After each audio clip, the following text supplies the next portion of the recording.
Inside the weathered brick building, the familiar sounds of clanking tools and air compressors filled the air. Among the chaos of car parts and oil stains, one figure moved quietly through the background, almost invisible to everyone around him. Robert Chen had been the janitor at Miller's for nearly 6 years. Before we jump back in, tell me, where are you watching this video from below? And if this story touches you, make sure you're subscribed, because tomorrow's episode is extra special. At 58, with graying hair and a slight build, he went about his daily routine with methodical precision. Sweeping, mopping, emptying trash bins, organizing tools, all tasks he performed without complaint or fanfare. The mechanics barely acknowledged his presence, treating him as part of the furniture rather than a person with a story. Morning Robert called out Sarah Miller, the shop owner, as she hung up her jacket. She was one of the few people who bothered to greet him each day. A third-generation owner of the family business, Sarah had inherited both the garage and its culture of respect for hard work, regardless of position.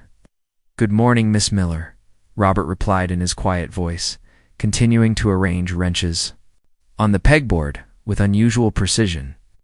Each tool had its exact place, organized not just by size, but by function and frequency of use. It was a system that made the mechanics more efficient, though none of them had ever thought to thank him for it. The shop employed 6 mechanics, but none commanded more respect than Marcus Rodriguez, the head mechanic. At 45, Marcus had worked on everything from classic muscle cars to modern luxury vehicles. His workstation was covered with certificates and awards, testament to his expertise. He carried himself with the confidence of someone who had never met an engine problem he couldn't solve. "Marcus," Sarah called from her office, "we've got something special coming in today. The Hartwell family is bringing their Ferrari. Engine trouble that stumped to other shops in Columbus." Marcus straightened up, his eyes lighting with interest. "Ferrari? What model?" 2019 488 GTB. They're driving it down from Cleveland. Apparently it's developed some kind of power loss issue that only happens under specific conditions. The dealership couldn't figure it out. Robert paused in his sweeping, his ears picking up the conversation. In his years at the shop, he'd noticed that the most interesting problems always seemed to involve European sports cars. Their complexity made them fascinating puzzles. Even if he was only observing from the sidelines, by noon, the Ferrari arrived on a flatbed truck. The sleek red machine drew every mechanic in the shop to the bay doors. Even in its wounded state, the car was a masterpiece of engineering and design.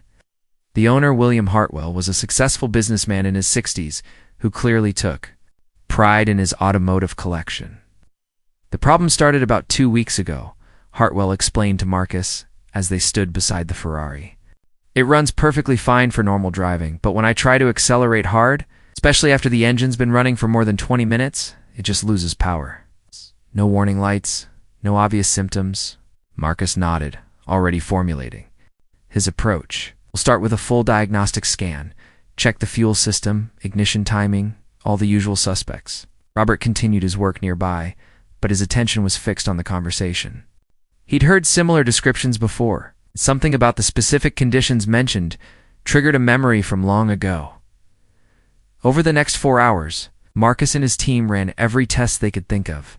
They checked fuel pressure, spark, plugs, air filters, and electronic systems. The Ferrari's computer showed no error codes. Everything appeared to be functioning normally, yet the problem persisted during their test drives.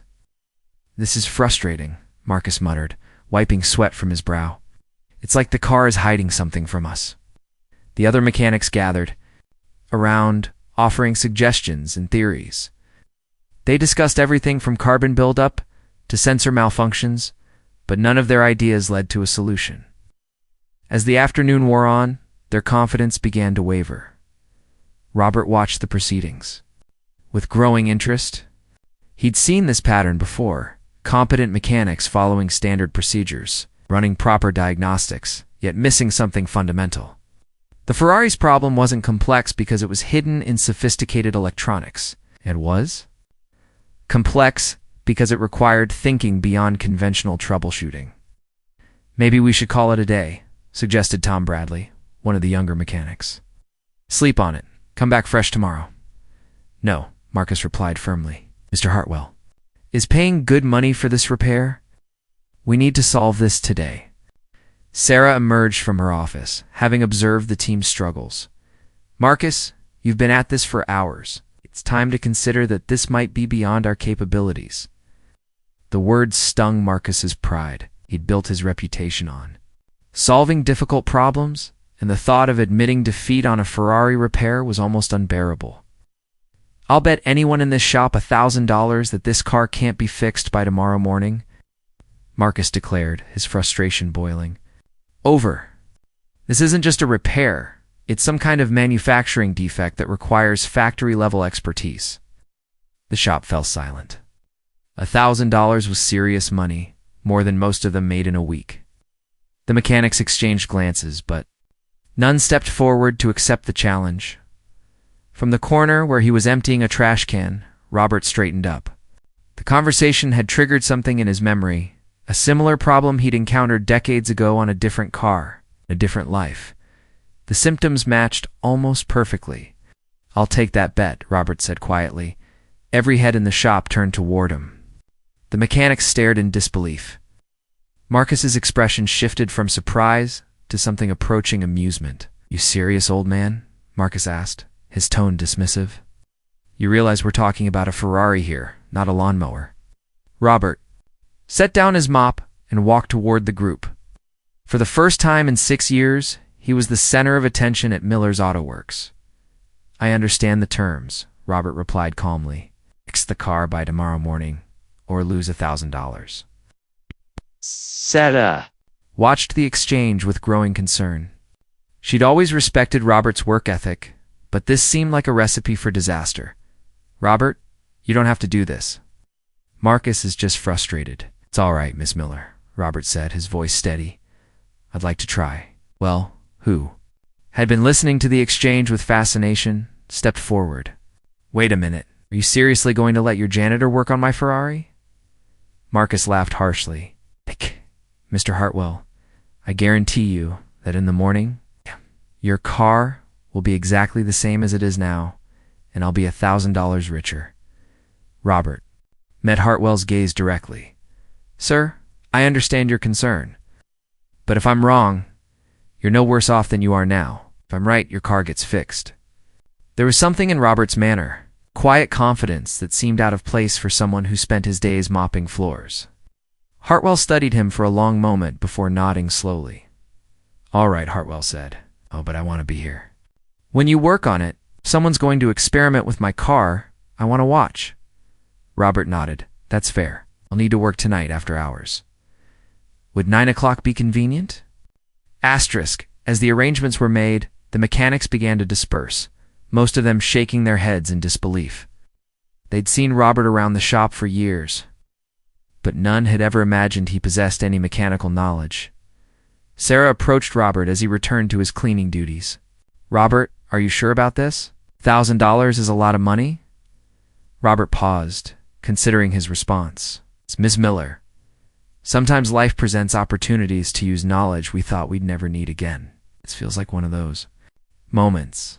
The cryptic answer only deepened Sarah's curiosity about her longtime employee.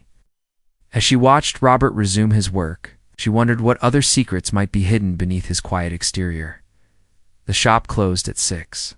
But Robert remained behind, studying the Ferrari with an intensity that would have surprised his colleagues. He moved around the car slowly, his eyes taking in details that others might miss. Occasionally, he would pause and nod slightly as if confirming something to himself.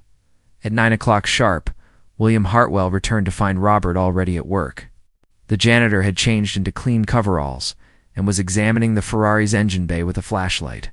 His movements were precise and purposeful, nothing like the tentative approach one might expect from someone unfamiliar with complex machinery.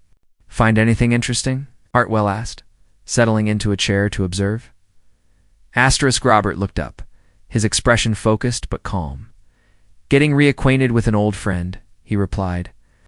I worked on the predecessor to this engine design many years ago. The principles haven't changed as much as you might think. Hartwell's eyebrows rose. You worked on Ferrari engines? Different life, Robert said simply, returning his attention to the engine. Sometimes the past has ways of making itself useful in the present. As Robert continued his examination, Hartwell began to see something that the day's earlier activity had missed. The janitor's hands moved with the confidence of someone who truly understood what he was looking at. His questions to himself were technical and specific, revealing a depth of knowledge that seemed impossible for someone in his position. There, Robert said suddenly, pointing to a component deep in the engine bay. That's our problem. Hartwell leaned forward, trying to see what Robert was indicating. What is it? Variable valve timing actuator, Robert explained. There's a hairline crack in the housing that only affects performance under specific pressure and temperature conditions. That's why it only happens during hard acceleration after the engine's been running for a while. The other mechanics checked all the electronic systems, Hartwell pointed out. Robert nodded. They did. But this isn't an electronic problem. It's mechanical. And it requires understanding the relationship between thermal expansion and hydraulic pressure in the valve timing system. As Robert began to carefully remove components to access the faulty part, Hartwell found himself drawn into a conversation about engine design that revealed layers of expertise he never would have suspected. The night was far from over, and the most surprising revelations were yet to come. Asterisk as the hours passed. Hartwell watched in amazement as Robert worked with surgical precision. The janitor's hands moved through the Ferrari's engine bay like a master craftsman, each action deliberate and confident. He fabricated a small replacement part using materials from the shop's supply room, his movements revealing decades of hidden expertise. You're not just a janitor, are you?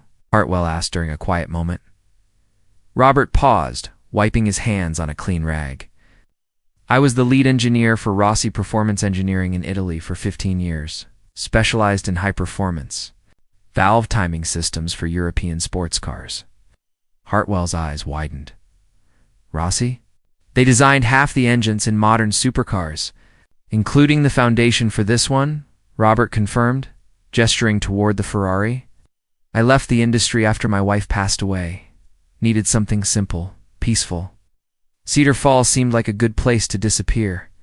By 4 a.m, Robert had completed his work. The repaired actuator was reinstalled, and he began the delicate process of reassembling the engine components. Every bolt was torqued to specification, every connection verified twice. Want to hear her run? Robert asked. Hartwell nodded eagerly. Robert turned the key, and the Ferrari's engine came to life with a smooth, powerful purr that hadn't been there the day before. The subtle irregularity that had plagued the car was gone. Take her for a test drive, Robert suggested. The real test will be under load. They drove through the empty streets of Cedar Falls, Robert in the passenger seat providing guidance. When they reached the highway, Hartwell pressed the accelerator hard. The Ferrari responded instantly, surging forward with the full power it was designed to deliver. Incredible, Hartwell breathed. It's perfect. Ow. They returned to the shop just as the morning crew was arriving. Sarah walked in to find the Ferrari purring smoothly in the bay, Robert calmly cleaning up his tools, and Hartwell grinning from ear to ear. Is that engine running? Sarah asked, disbelief evident in her voice. Like a dream, Hartwell replied. Your janitor is a miracle worker. Marcus arrived moments later, stopping dead when he heard the Ferrari's engine. His confident expression from the previous day had been replaced by shock and something approaching embarrassment. How? Marcus asked, his voice barely above a whisper. Robert approached him respectfully. Variable valve timing actuator had a thermal fracture. The crack only opened under specific pressure and temperature conditions. Required understanding the relationship between hydraulic pressure and thermal expansion. The other mechanics gathered around, their expressions ranging from amazement to confusion. The quiet man they'd barely noticed for 6 years had accomplished what their combined expertise couldn't. Marcus, Robert said quietly, you and your team did excellent diagnostic work. You eliminated all the obvious causes, which helped me focus on the mechanical aspects. Marcus stared at him for a long moment, then slowly pulled out his wallet. He counted out $10 $100 bills and placed them on the workbench. Fair and square, he said. I've got to ask, though, who are you really? Before Robert could answer, Hartwell stepped forward. Gentlemen, meet Robert Chen, former lead engineer for Rossi Performance Engineering. The man who designed the valve timing systems that power half the supercars in the world? The silence that followed was deafening. Sarah's mouth opened in shock. The mechanics exchanged glances, suddenly seeing their quiet janitor in an entirely different light. Why didn't you ever say anything? Sarah asked. Robert shrugged gently. You needed a janitor, I needed peace. It worked well for both of us. But all this time you could have been working as a mechanic, using your expertise, Tom Bradley said. I was using my expertise, Robert replied, just differently. Making your work environment better, organizing tools efficiently, observing problems from a different angle. Sometimes the best contribution isn't the most obvious one. Hartwell pulled out his checkbook. Mr. Chen, what do I owe you for this repair? Nothing beyond the standard diagnostic fee, Robert said. I made a bet, not a business transaction. Asterisk, absolutely not, Hartwell insisted. You've given me back my car and taught me something about making assumptions. He wrote a check for $5,000 and handed it to Robert. This is what I would have paid the dealership, and you've earned every penny. As word spread through Cedar Falls about the janitor who fixed the Ferrari, Robert found himself at a crossroads. Sarah offered him a position as head of diagnostics. Marcus asked if he'd consider mentoring the younger mechanics. Hartwell even suggested he return to high-performance engineering, but Robert had learned something important during his years of quiet service. Sometimes the most meaningful work happens in the spaces between recognition and visibility. He decided to stay at Miller's, accepting a modest promotion to technical advisor while maintaining his preference for working behind the scenes. The Ferrari incident became legend in Cedar Falls, but more importantly, it reminded everyone that expertise and wisdom can be found in the most unexpected places. Sometimes the person who seems invisible is actually the one seeing everything most clearly. And Marcus never made another bet about problems that couldn't be solved. Hit subscribe and keep watching. More stories waiting for you. Tap the video on screen. Just click and enjoy.